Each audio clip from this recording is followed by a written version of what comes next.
വിശുദ്ധ ജീവിതം നയിക്കുന്നവരെ സമൂഹം പലപ്പോഴും ഒറ്റപ്പെടുത്താറുണ്ട്.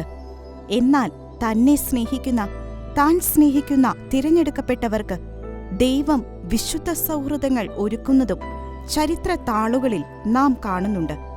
പരസ്പരം ആത്മീയ ഉപദേശങ്ങളും പ്രോത്സാഹനങ്ങളും പിന്തുണയും പകർന്ന് വിശുദ്ധിയുടെ പടവുകൾ ഒരുമിച്ചു കയറിയ അപ്രകാരമൊരു വിശുദ്ധ സൗഹൃദത്തിന്റെ അപൂർവ ദൃശ്യങ്ങൾ കാണാം.